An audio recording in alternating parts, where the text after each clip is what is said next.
Welcome to NMA's October Live Online webinar. I'd like to ask everyone to keep themselves muted throughout the presentation. This will help us keep the background noise down. At the end of the webinar, Kathy's going to take your questions and comments, and I'll unmute everyone at this time. If you have a burning question throughout the presentation, please feel free to ask in the chat room, and we'll try to get to it between slides. Or if you're dialed in by phone, you can unmute yourself with *6. Again, thank you all for attending today. For those of you who don't know, Kathy's a full-time speaker and business coach. She's coming to us from McKinney, Texas. While she was vice president of a nationally known design firm in Minneapolis, Kathy led sales and marketing teams to create nearly 1,000% revenue growth. She also led development in new markets and services for the company. Prior to that, she was in various sales and marketing roles. While in those positions, she learned a lot about leadership and team management. In 2002, she decided that it was time to open her own practice. Her passion to mentor and coach people fueled the growth of her business. 14 years later, she's worked with organizations in transportation, high tech, manufacturing, military, financial services, energy, and numerous associations, now including NMA. Without further ado, I'm going to mute myself and introduce today's presenter, Kathy Garland. Kathy? Hi, Aiden. Thanks again for having me. I enjoy speaking to your group. We had a lot of fun this morning. Emotional intelligence is our topic today, and as it says on the screen, it is more than people. For years, we've thought that people skills were important. However, they weren't really mission critical, thought of perhaps as soft skills. And now as our world and our lives and our work becomes more and more complex, psychologists have developed this body of work we call emotional intelligence. And I'm sure you've heard of it. It's been around since the mid-90s, and it's becoming even more important the more complicated our work and our world gets. So that's what we're going to talk about today, and I encourage your interaction, and I'll have a few different times where you can reflect and maybe participate in an exercise. So let's get started. Now, one of the things, Steve Chestnut and I were talking about this, along with, we were talking to Sue and Aiden too, about kind of what we're all facing and how emotional intelligence can help. And of course, one of the biggest things we all face as employees, business owners, people in the citizens of the world is we're stressed. We have a lot of stress to deal with. And one of the reasons why is because we're tied to digital devices. There's so many more than there were even 10 to 15 years ago, even 5 years ago. We've all got smartphones and text messaging, emails, CADs, and probably all numerous types of voicemails and way that people can reach out to us. And on top of that, we're under pressure to be on 24/7. And that could be because of pressures on the job. It could be because you're working with a global team of people that are scattered around the world on different time zones. There's a lot of different reasons.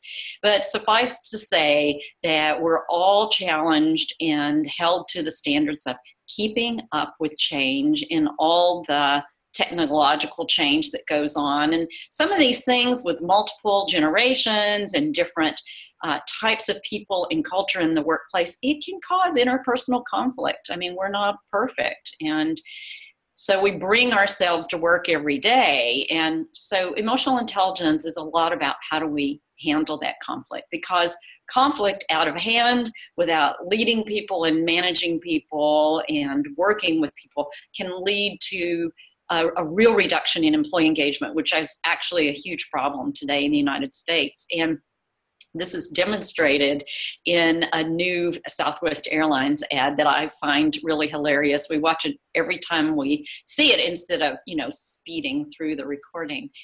So in this ad, the opening screen is in a command center, and people with big screens, the dark screens all around and all the control panels, etc.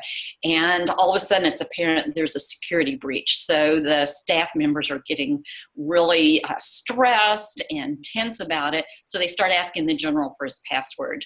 Well, the nonverbal face, what the general's face is saying is no way, not going to go there.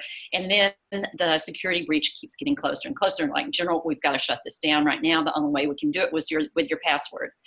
So he hesitantly gives them his password, and he has to spell it out, and it's on the screen for everybody to see, and it says, "I hate my job 1." That's the general's password.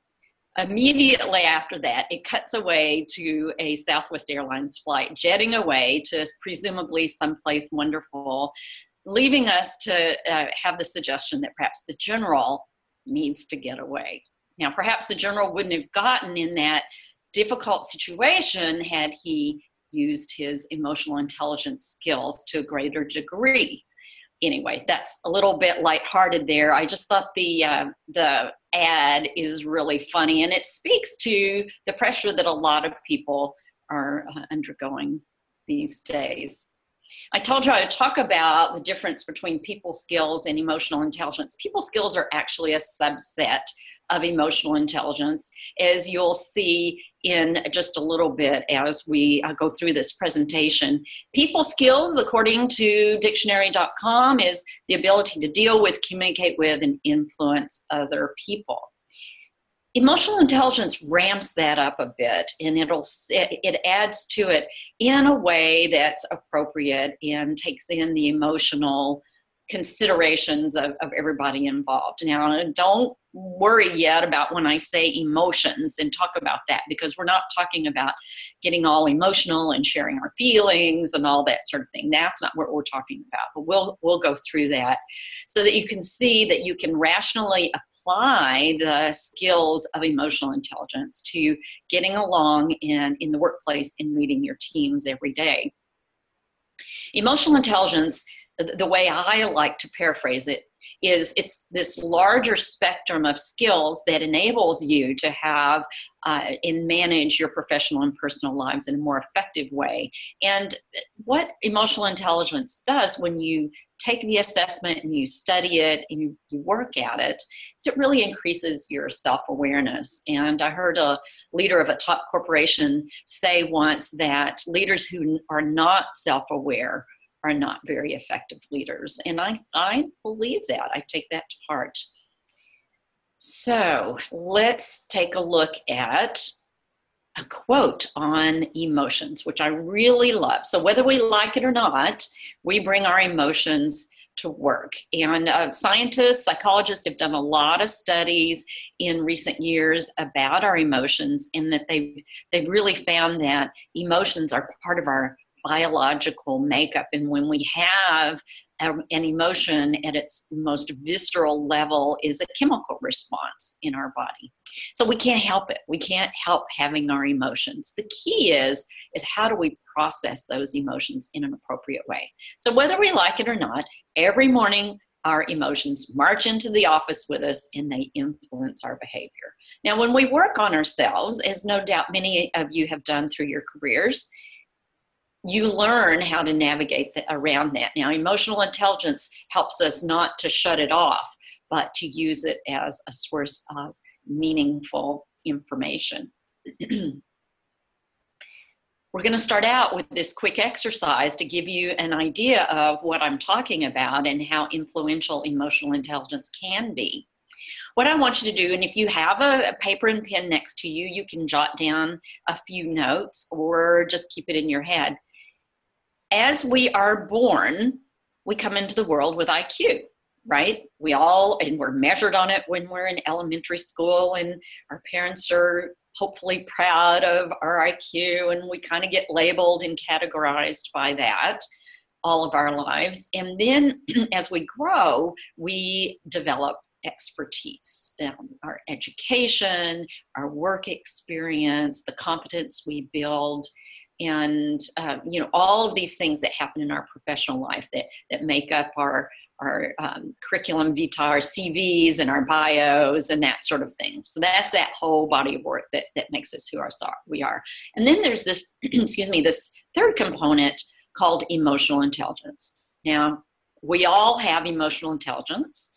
We all have all 15 of the skills that I'm about to identify in a few minutes. However, We don't always use them equally, and some we use a lot and others we don't use as much, which sometimes is what causes us to have conflict or stress, or maybe not get along with people as well as we want to.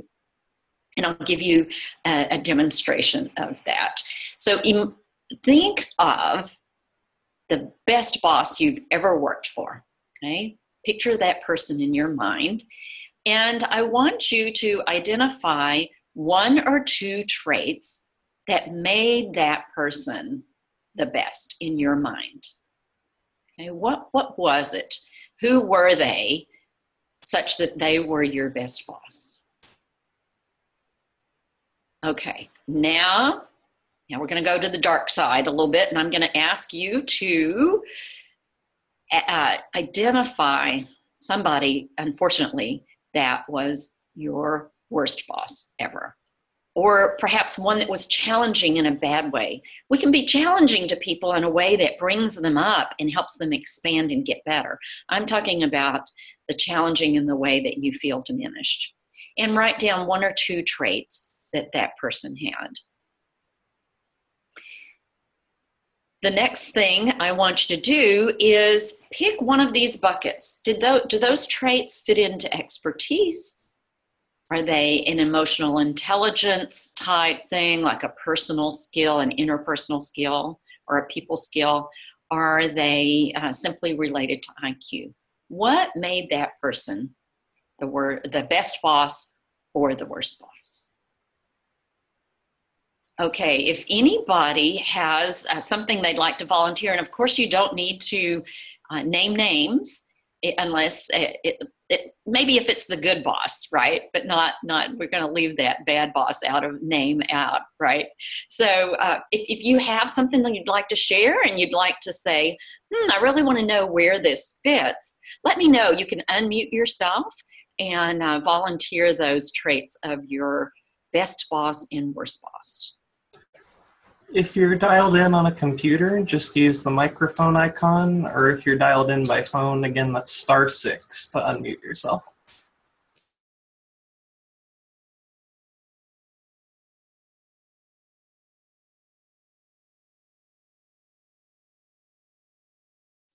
Okay, I'll start with one, and then maybe one of you will have something else that you want to share. I worked for a while for a man named Jack, who was very results driven. And we knew if we got, all of us that reported to him knew that if we got called into his office, it wasn't going to be good.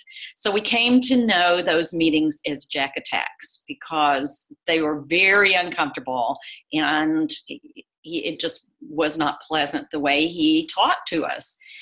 And that totally fits into emotional intelligence because he wasn't using any empathy or any interpersonal skills at all. That's an example. Okay, so that was my worst boss. A lot of us learn more from our worst boss than our best boss. We learn how we don't want to be treated, so we adapt ourselves. My best boss ever was a person who really believed in my capabilities and encouraged me and listened to my ideas and allowed me to take risks. And so I grew a lot in that job. And that was the job where the team and I did such great work growing the business. That's an example of emotional intelligence. Okay, anybody else have an example? I'm willing. Okay, great. Could you tell us your name? Marty. Thanks, Marty. So my best boss, I'm an engineer. She was an engineer, but she said she started her career as a teacher. And she said one of the reasons that people seemed to consider her a great boss and great manager was because of that experience as a grade school teacher, because she learned a lot about how to talk to children. And a lot of the times when there were conflicts and issues with the adults, they seemed to act more like children than adults. And so she listened really well. I think that was probably the number one thing. She listened and she digested. She didn't tend to respond real quickly with gut instinct. She heard people out. And so if there were issues, she was able to get people together to discuss those issues and be a good mediator. If it was just an individual thing, she was usually able to hear you out and work you through your problems. On the other hand, my worst boss was someone who was very much the opposite. Didn't listen at all. Basically, he knew all the answers before you ever even opened your mouth. And yeah, it was no fun, certainly, especially if you thought you needed to confront him. If what he knew was not correct and he needed to hear something else, he just didn't want to hear it.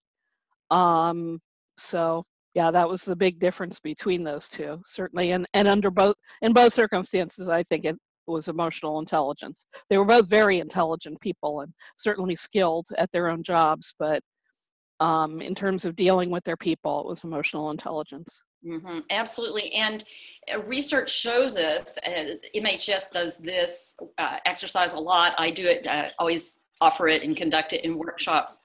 And consistently, over 80% of the characteristics and traits that people mention fit into the emotional intelligence category. As a matter of fact, the boss that you worked with that was a teacher, listening is a great component for the interpersonal skill composite, as is empathy. It sounded like she used empathy as well. Very much so. Mm-hmm, whereas the difficult boss was, and this is a problem sometimes. Some people are have a way too high use of assertiveness and no empathy whatsoever. And that comes out like this hard driving, authoritative type person. And so that can be very difficult. They are not using flexibility at all, which is also a key skill for a leader in listening to other people's point of view. So it makes for a very difficult situation, doesn't it? Yes, definitely. Thank you for sharing that. Sure. Right. Kathy, Yeah. we have a question in chat here. Yes. It says, where does a good boss fit who is a good promoter of the employee? Oh, that's definitely emotional intelligence. I mean, there may be some expertise there too, because this person has been around long enough to know who's a great performer and who needs to be promoted and talked about and groomed, etc. But basically, a boss that is openly a positive about other people's skills and their capabilities is one that has good use of self-regard. That is their own confidence in their own sense of self. Does that help answer that question?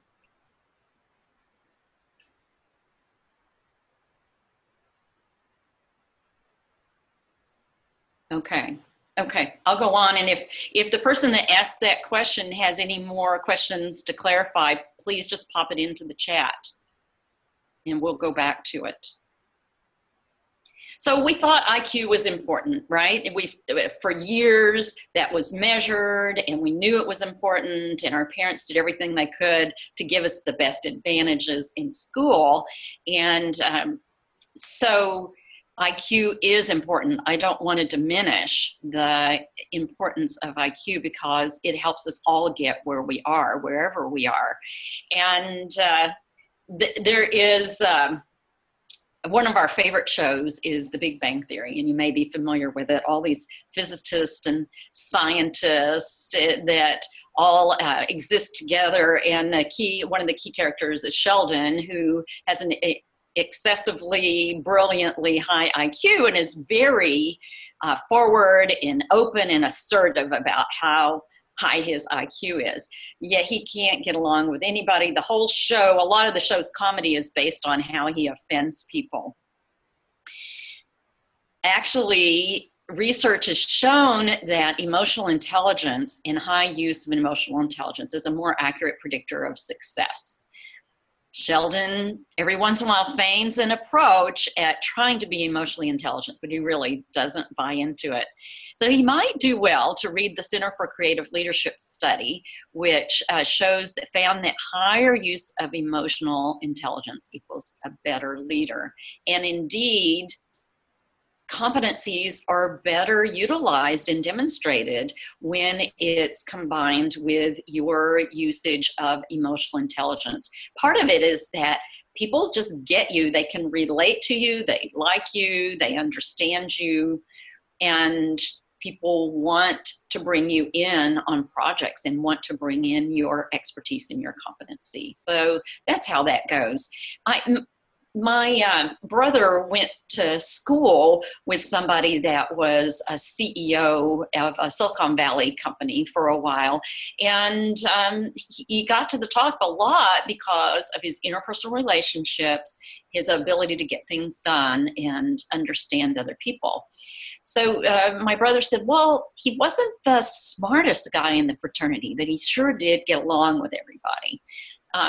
So that's one of the things that we want to think about, on top of the fact that people stick with bosses who they appreciate working for. And a lot of times they find a way out as quick as they can with people who don't use emotionally intelligent skills, and it can be very difficult to work with. Let's talk then about what actually is emotional intelligence. Now, I'm certified by this company, Multi Health Systems, and I use their instruments, their assessments, and their materials, books, etc., for my workshops. And their official definition is that emotional intelligence are social and emotional skills that influence how we perceive and express ourselves. And here's the interpersonal relationships, and the personal skills are on this side, right? And cope with challenges. Coping with challenges is something we all face. And the more we understand emotional intelligence, the better we can face and adapt to challenging circumstances.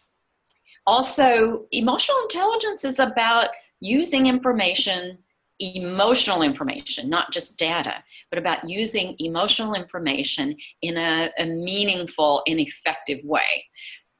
As a person who uses and understands emotional intelligence, you can start to understand how to read your group, what might be stressing them, what's going on for them, how that may influence your decisions of how to assign work, how to pace the group, etc. So it's about using that information to help you lead. This is the model. So, all great bodies of work have a model, and I really like this because it shows how all of the skills work together. And for emotional intelligence, it all starts with our own self-perception of who we are and how we think of ourselves. And it flows into self-expression, our interpersonal composite decision-making, and then stress management. Now, under each one of these composites each composite has 3 skills. And that's where I really focus my work when I work with groups and with individuals. How do we understand these skills? How do we use them? What impact does using these skills have on my professional impact, my leadership, my career, and how I influence my teams? Now, you'll notice over on the left, I have this note that says balancing your skills results in the most observable changes.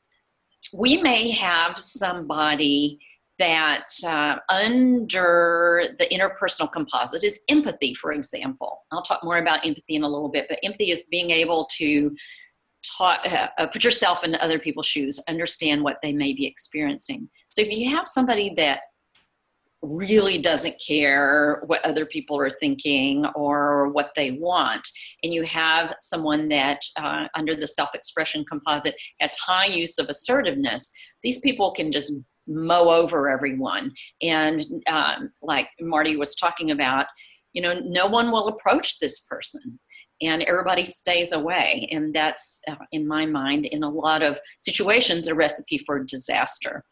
So balancing skills is really important. If you have high, let's say if you have really, really high stress tolerance and you have high emotional expression, you may say a lot, or if you have, let me change that. I'm sorry, let me back up. If you have low impulse control and high self-expression, you're gonna be sharing with people all the time. Now, I would guess on this call, there are probably a lot of engineers, and so self-expression and impulse control may not be a challenge, but there are definitely people for whom it is. So the balance is one of the things that's so key, and where you learn that really is working one-on-one with a coach. And I work with people and helping them understand where their particular skills, if they would balance them, could really put them over the top as far as their satisfaction in the way they lead, and even reducing stress. And so it's about self-awareness. Now, again, you use all of these skills. Some of them you will use more than others. Okay. So if are there any questions about the model so far? If not, I will. Actually, let me jump right into these skills for stress management, and then you can pop some things into the chat if you have questions about the model. There are 3 main key skills that can help us increase our usage of stress management. And notice I use the word usage because we don't, like IQ, we don't say that our emotional intelligence skills have a score, if you will. And the reason why is because all of our lives we're able to grow this and expand our ability to use emotional intelligence skills. I'll give you an example. One of my clients leads the largest client in her company. So she's the account manager for their largest client, who is the largest in their category, in their industry. And so the clients are often, they're pushing her for deadlines, they're pushing her for cost margins, they're pushing her, and they get busy and they don't do things she needs. So she's constantly negotiating and trying to get things easier for her team and deliver what the customer wants.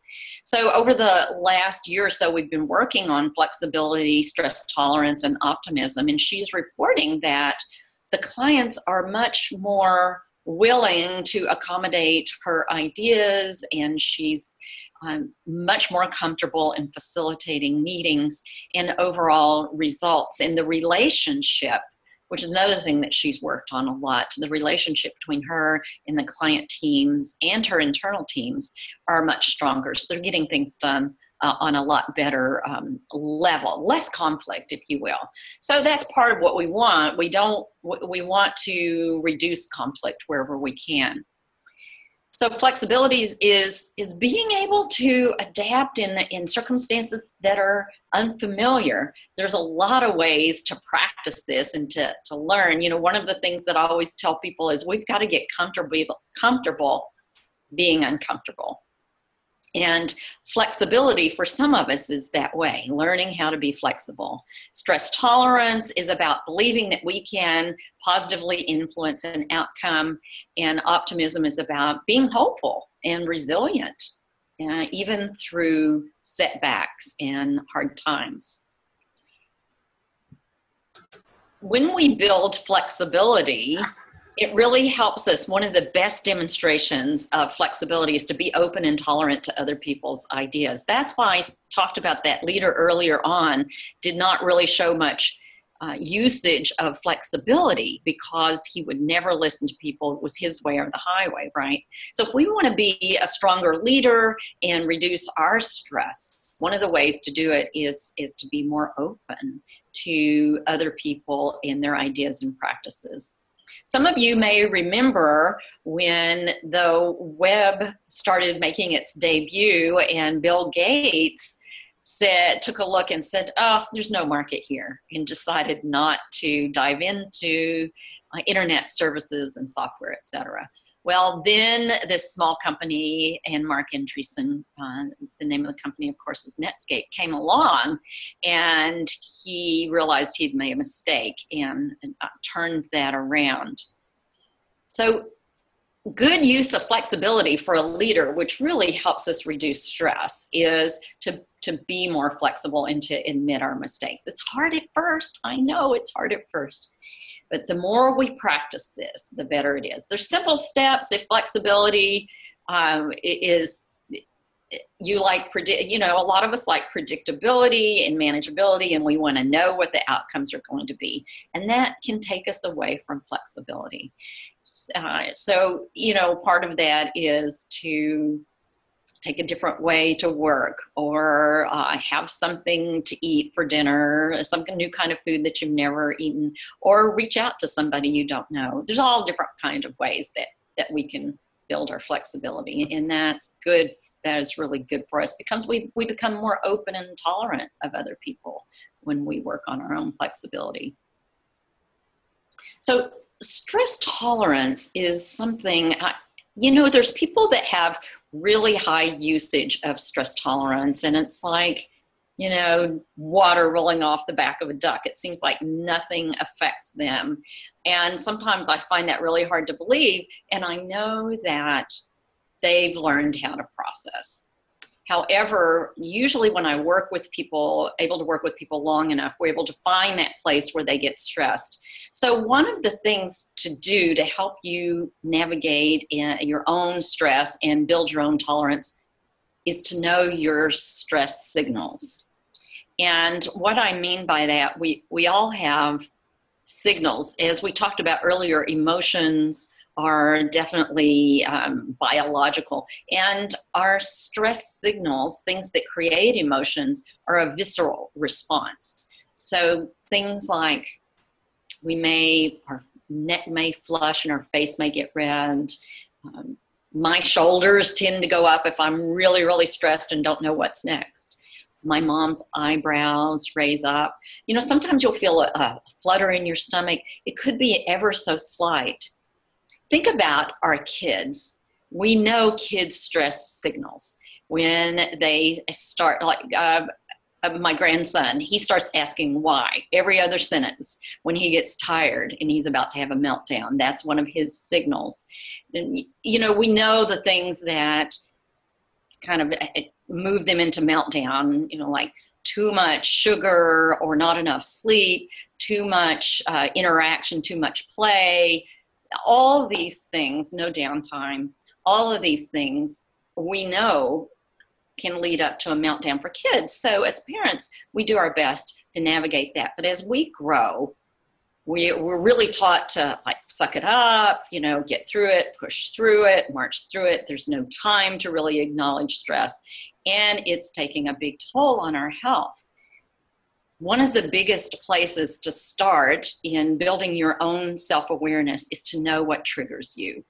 Because a lot of times it's our values that trigger us. Somebody's doing something that's against our values. There's nothing more like a controversial election to get us all on high alert, right? So know your stress signals and take measures as soon as you start feeling those. Now, if you're not, noticing where you're feeling it in your physiology, all of us have self-talk, and that's that mind chatter that goes on. And a lot of it starts from when we were little kids, beliefs, things that our parents taught us, things that we learned from culture, our community activities about what's good and bad, what's right and wrong. When things start to happen that rise up, these scripts start running in our background and these beliefs, and we start getting triggered. And I call that malware. It's malware of the mind, because there's a lot of different ways to look at things, and we tend to approach things with one perspective that'll keep us safe and not have to change. And in reality, it's self-talk. So you have to ask yourself, when that mind spin starts happening and the negative talk starts happening, You want to find a way to stop yourself, because remember, that's just malware in your mind. One of the things you can do is stand up and walk away, right? Just move away, take a few deep breaths. Another thing that MHS and this book I'll tell you about recommends for helping with stress tolerance is to chunk down your problems and tasks. And I always think about large programs that probably many of you are managing, and how you stay on top of all the deadlines and all the deliverables and all the teams working on them. And two things from our country's history in political and business, well, actually our country's history, I'll just leave it at that, come to mind. One is, of course, getting a man to the moon and what all that entailed, and all the sort of the ups and downs along the way, and what the program and project managers, what level of detail they must have had to do. And did they have tools to manage stress at that time? I would say at that time, people are just, you just got to suck it up and get it done because we got a deadline here, right? And in some cases, yes, people's lives at stake.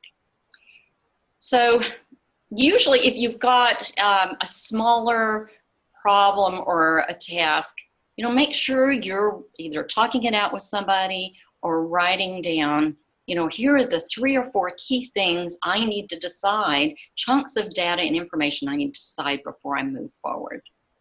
And one of the things too, one of the advantages of stress tolerance and shutting down our mind chatter is really that when we're able to do that, more creative solutions come through, more innovations can come through, and and it's just better solutions. And sometimes we just have to try to create some mindful moments where we can give ourselves that time. So I know stress is a big topic for a lot of us. Are there any questions related to stress tolerance? I actually have 2 questions for you. Okay. The first one is my own and about stress. I'm wondering if you could elaborate on how to identify these stress signals in other people as a leader. That's a great question, Aiden. The more we can do that, the more we'll build our personal relationships, and the more we'll help our own stress and the stress of our team and alleviate that. A lot of what we can do is look at their nonverbal cues. A lot of times you can just see it. If you start to be an observer of people, you will see it in their faces. Maybe people that are exceedingly stressed really just kind of have a little bit more of a dark look in their face. They may scrunch their eyebrows a lot. Some people clench their jaws so much you can actually see this jawbone right here clenching. And it's time to suggest they go take a walk or take a couple hours off or a day off or whatever is appropriate. Some people will just, their voices will get more tense, and it sounds more strained. Some people will dive into their work. They may avoid personal contact. They may spend too much time on video games or some other pursuit. They may eat more than normal. Just watch your team, and anytime they don't seem like they're their normal selves, there may be some stress going on, and that's a time for you to use empathy and check in with them. Does that help? Thank you. Yes, that was very helpful. Sure. And the other question is not related to stress, but it's a very good question from our chat room. Mm-hmm. They are wondering, do the different genders relate to the different aspects of emotional intelligence? For example, women relate more to empathy, men more to confidence? That is a really great question, and our casual observations would suggest that. And I'm not sure if that's nature or nurture. When the studies have been done on emotional intelligence, there's not a lot of significant difference. And it could be the way we raise our kids, right?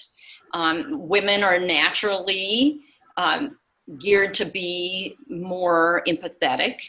And men, you know, are put in situations where, hey, you can do it, one for the team, you know, let's go through it. And so it builds a lot of stress tolerance, and it builds a lot of that self-regard.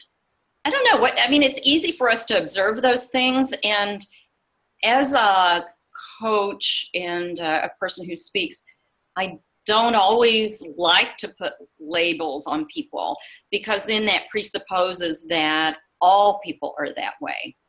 And when we tend to think that way, I would challenge ourselves to say, is that true in every case? Are there ever cases where men are empathetic or women are extremely confident? And yes, of course there are. And the key is as a leader, where do we focus and where do we want our balance to be? Is that helpful? I don't know if there's any statistically relevant data on that. If that's of interest, I can certainly call my contacts at MHS and find out, and then send Aidan an email that he could shoot out to everybody. Would that be helpful? Data on gender differences. All right. I will do a little research on that and send it to Aidan, and then Aidan can do what Aidan wants to do with it. He said that would be interesting to know, so I'll make sure to get that forwarded along. Okay, all right. Give me a little bit of time to reach the MHS people, and then I'll get back to you on that. Great question, though. Okay. Let's move on. Optimism. Here's what I want you to do. Visualize putting all of your stresses in a ball, and you're outside, and I want you to just kick those to the curb. And anytime you're stressed, just think about picturing dumping all those stresses in a ball and just kick it to the curb. Maybe that'll help just a little bit with optimism. You know, in general, optimism is pretty important. We don't want to, and I know a lot of people may think of optimism as rosy colored glasses or Pollyanna thinking. Optimism is simply hey, we can get this done. We can handle this. We can make this happen. As a matter of fact, the boss that I mentioned that was my best boss ever, he used to tell me when I would bring a new opportunity in and want to go over it with him, because maybe I had some, wanted to talk over strategy and approach with him, he would say, Kathy, just get the job and we'll figure it out. And so that wonderful optimism helped us fuel the growth of the company. The optimism has a really great place in opening up creative ideas, innovation. Where we can slip into pessimism is when we're not open enough, or maybe we don't have good enough relationships with perhaps people on our team or other teams, and maybe they do something that disappoints us, and we all start pointing fingers. You know, this is unfortunately human behavior. So the key is to stop yourself when that starts happening and say, well, use some optimism. Well, I wonder what's going on with them. And one of the biggest ways to connect back into optimism is to keep focused on your vision and goals. And, the other thing is especially when the going gets tough and you're up against deadlines, or maybe one of your solutions isn't working out like you thought, or there's some technical issues or deliverables, all number of things. Keep focused on your vision and goals, and remember the why of what you're doing in your team's purpose, in your company's purpose. And you can ask yourself a couple questions. How could this work? This one to me is great for opening up optimism. What else is possible? I love that question. It's expansive in its thinking and in its energy and the way it can be used. So remember to keep focused on your why. Now let's talk a little bit about strengthening your leadership abilities. I'm going to talk about these 4 skills. We've talked about empathy a lot because it's so very important. Touched on self-regard, which is basically our confidence and interpersonal relationships. Balancing your EI usage, your usage of the skills, again, is really important for a leader. And if you are wanting to get into leadership, the more you can learn to balance your skills right now, the more you'll be noticed. And so let's talk about each one of these just a little bit. The important part of empathy is that it leads to openness and trust. I can't emphasize this enough, because if you observe some of those signals, those nonverbal signals that we talked about, and you feel that one of your team members may be really stressed or struggling, just saying a word or two. You seem upset, or it seems like something's bothering you right now. A lot of times you can watch them, and when they hear you, they'll just relax because someone hears them. When you start to use empathy, then you'll start to see stronger commitment and engagement and openness and trust with your team. Now, empathy, again, doesn't mean we're all going to be in a circle singing Kumbaya, and it doesn't mean we're letting everybody know about all of our feelings. It means that as a person, as a professional, at home, at work, wherever you are, we take time to acknowledge and understand basically another person's pain, their struggles, their frustrations, and ask great questions to help them move through that. So empathy is an underutilized skill in the workplace, and I encourage you to give it a try just in small ways. Maybe only in, you can also start, empathy can be used on the positive side too. If someone's just finished a deadline, or they came up with a new solution and they're real excited about, you could say, hey, you must be really excited, or you look really excited, or you must feel great about that. And try it that way. That's an easy way to start out with empathy. Self-regard is important. Self-regard is that confidence, and we can build that too, and I'll talk about that in a second. Self-regard says, I really like myself, warts and all. I have these strengths. Yes, I've got these things that I don't do well, and I'm going to choose to feel good about myself anyway. And it's about understanding your strengths and weaknesses.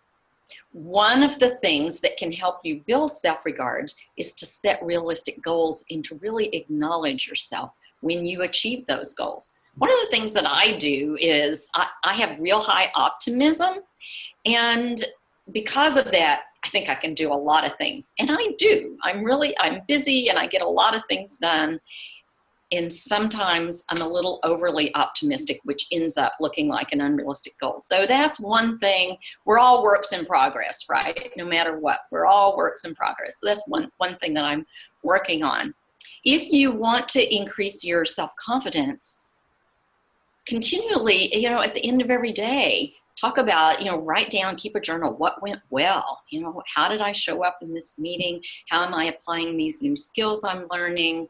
Did I speak up with an idea? Did I speak up with a concern or a question in a meeting where I normally don't? All of these things build self-regard. And another thing you can do is make a list of what triggers self-doubt, because remember those malware scripts, those are those starting to come up, and they really get loud when we start to doubt ourselves or we move into a little bit unfamiliar territory. So just make a list of those triggers so that when you're moving into a situation like that, you can do a little self-talk and bring on the optimism, knowing that you can get through it and make a valuable contribution. And of course, I love this quote by Margaret Wheatley, who's a leading social scientist. None of us exist independent of our relationships with others. It's such a simple statement, yet so profound.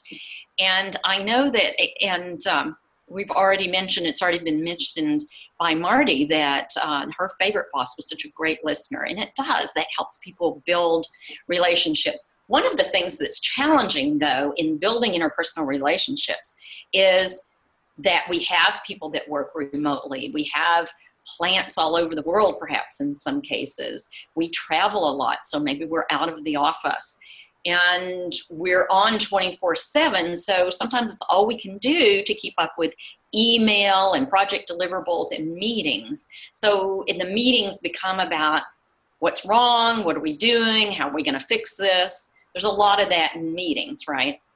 So it leaves a gap in our ability to create interpersonal relationships.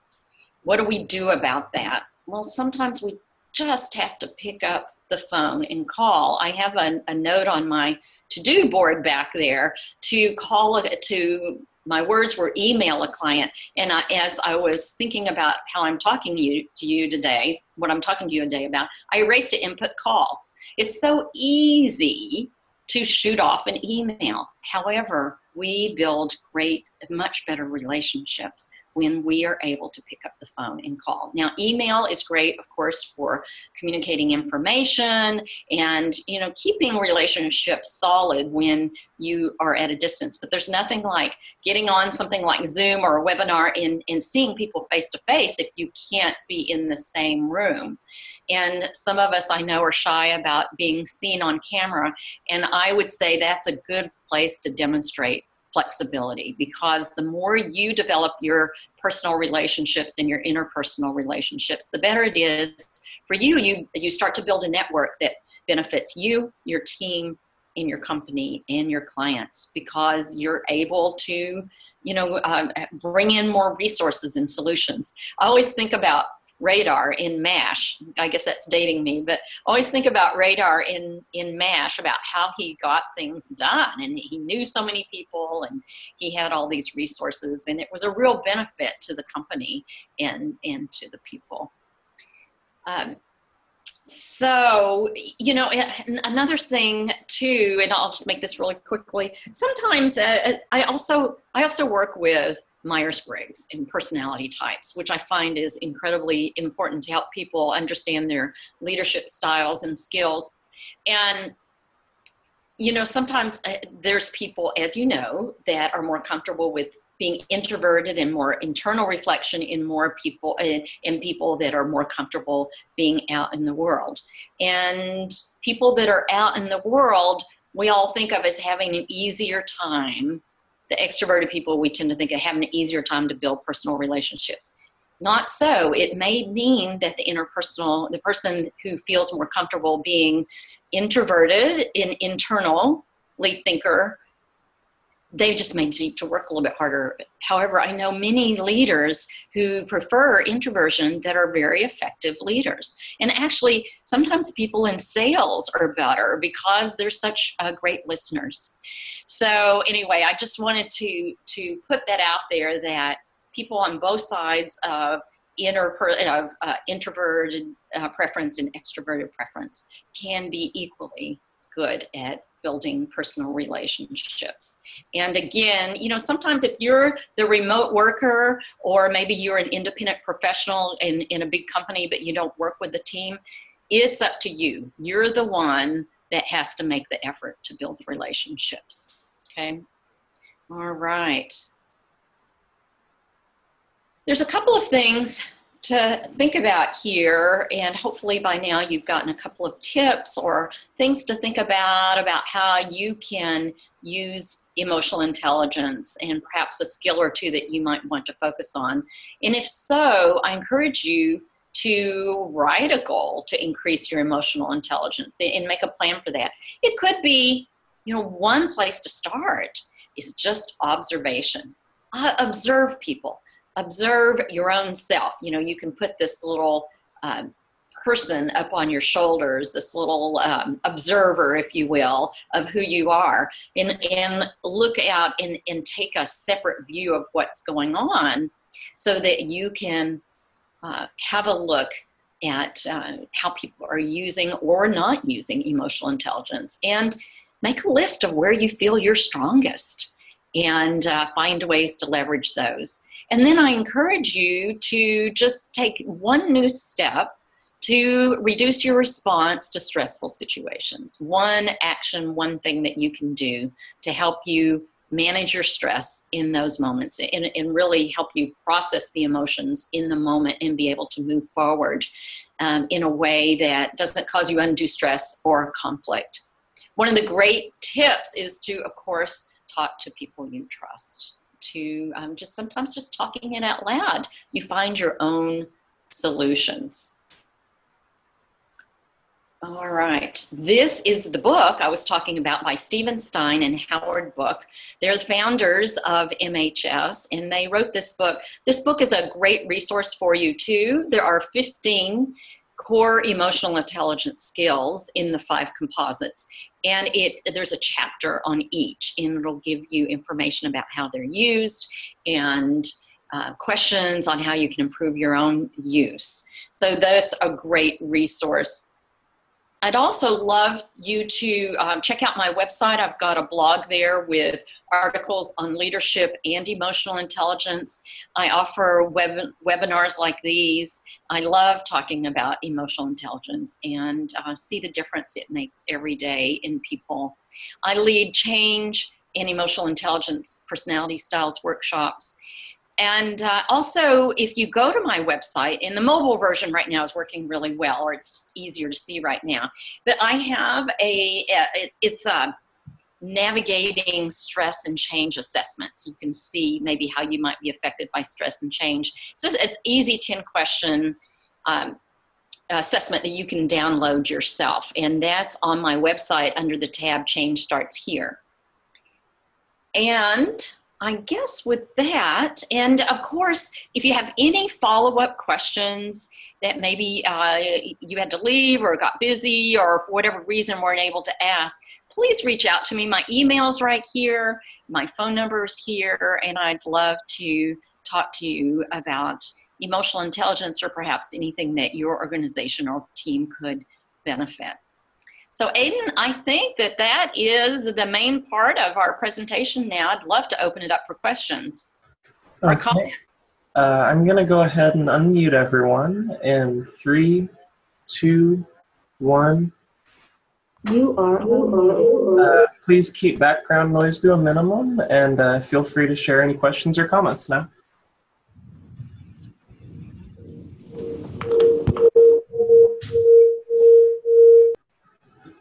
Muted that one. Anybody?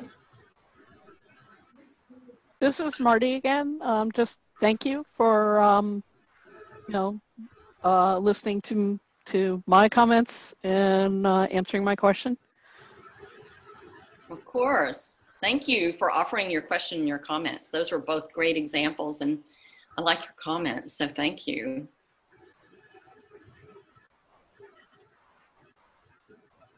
Somebody asked about gender, and that was me. Okay. Oh, okay, great. That's right. So one of the things that I would like to say, I'll find out about gender for you. However, in general, we certain careers probably benefit from use. We all want to be balanced. However, my husband was a pilot for many years. As a matter of fact, he flew the Boeing 747 for the last 10 years in his career. And, we want pilots with good impulse control, right? Because we don't want them to freak out if something's not working in the cockpit. So that sort of thing. And we want them to have good assertiveness. Like if you haven't seen the movie about titled Sully, it's really, really great. Those guys were under tremendous pressure and handled it so cool and calmly. And all the emotional intelligence was at play. It was not a time for empathy. When the plane's going down, there are times when we don't use empathy. However, teachers, as Marty mentioned, teachers, it's a great need for teachers and parents to be able to use a lot of empathy. It's also really good with your spouse. It's really helpful. Other comments or questions about any of the skills? So Kathy, go ahead. Yeah. This is Calvin Potts in Melbourne, Florida. Recently, I've been involved a lot with diversity and inclusion discussions, unconscious biasness, and those types of activities. What are your thoughts, or do you have any thoughts in terms of emotional intelligence as it may or may not relate to unconscious biases or diversity and inclusion topics? Yeah, that's a really great question, Calvin, because sometimes, well, the beautiful thing about emotional intelligence is it's kind of like a layer that we can apply to everything. The more we learn it in influence in with inclusion and diversity topics and unconscious biases. And, you know, they're called unconscious biases because we're not aware of them, right? They're blind spots. One of the best things that we can do in those situations, we can work to change and we can work to educate people and influence people about other ways of thinking and other lifestyles that are different from our own.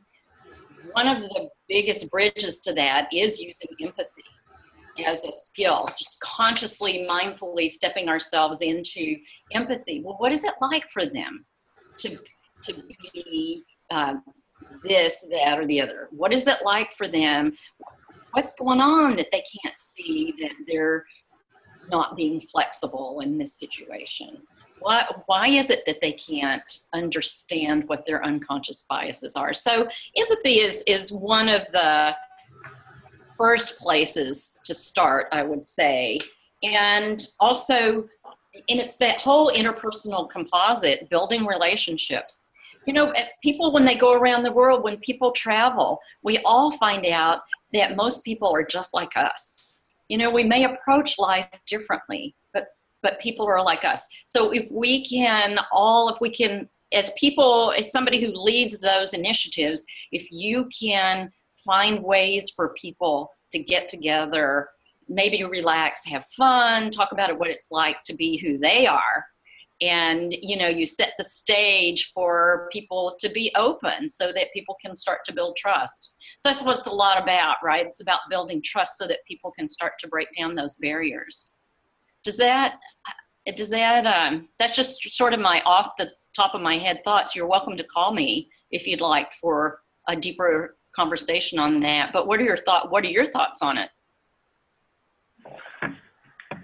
Well, you know, I mean, as I think about emotional intelligence and just one's ability to build and interact with other people, being cognizant of who they are. Since I've been reading a lot and somewhat involved in diversity and inclusion initiatives, I was just, you know, one might be very well off from an emotional intelligence perspective, let's just say with a particular group. But then you take that same individual in a different environment with perhaps a different group of individuals, and now that person is a totally different person. Okay, so you're saying that people are changing their behaviors.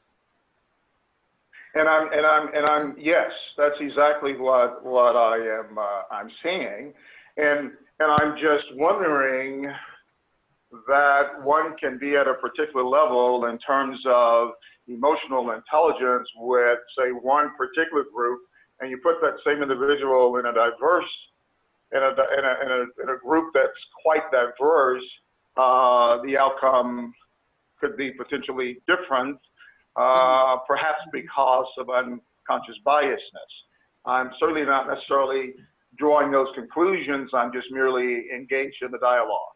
Sure. I think that's a reasonable, at least premise at this point. You know, it's pretty hard to prove that, but based on who we are as humans, that's reasonable. And so when you take people, if you think about traveling to a country where you've never been before, you don't know the culture, you're not sure you can find anything to eat, that sort of thing, you feel a little uncomfortable. And it's just step by step, you know, being in it. And so my guess would be perhaps that person is feeling a lot more stressed, you know, when they're in a group with people that are way different than themselves and they don't quite know how to act. That could be part of it. And certainly we all have biases. We can't deny that, whether they're conscious or unconscious. And that's always going to affect us until we over and over again start to build trust. And that, you know, that's a huge part of it. And that's a really big topic, isn't it? How do we build trust, you know, with people, that are different, and how do we bring all of these facets into an organization so that we can all function together and deliver on the company's mission? It's a great question. All right, well, thank you. You're welcome. Yeah, again, Calvin, feel free to follow up with me. Other thoughts, questions?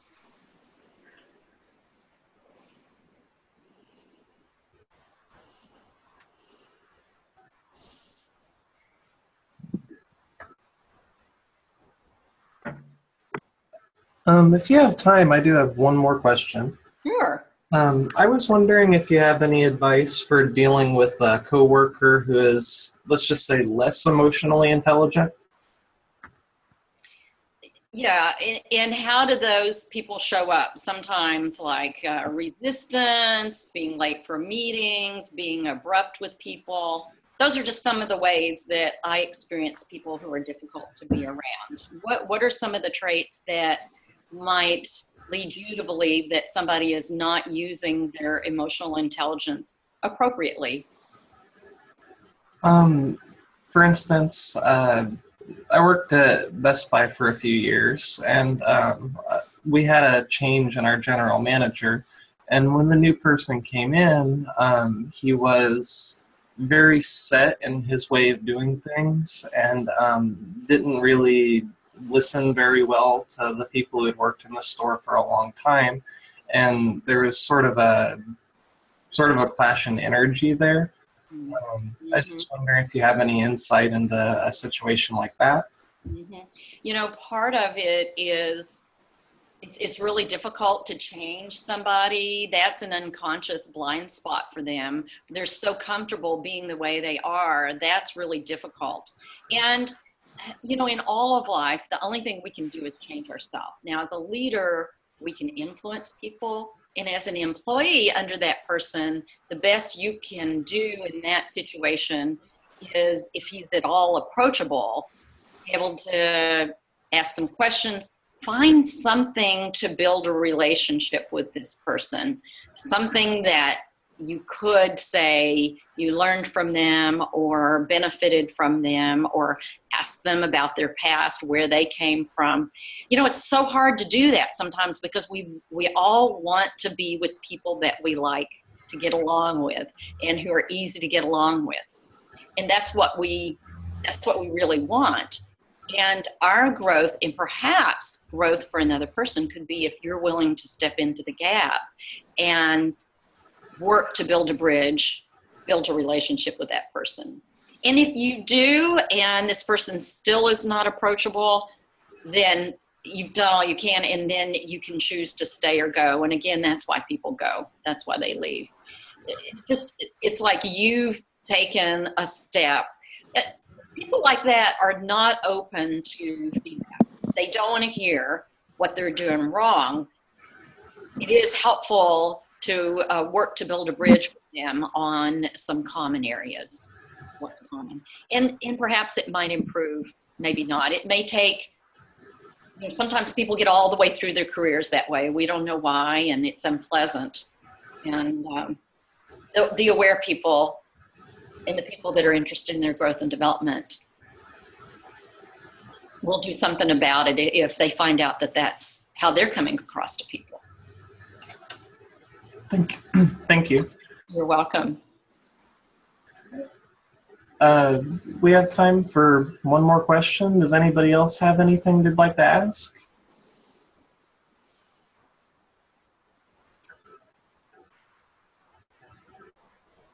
Going once? Going twice?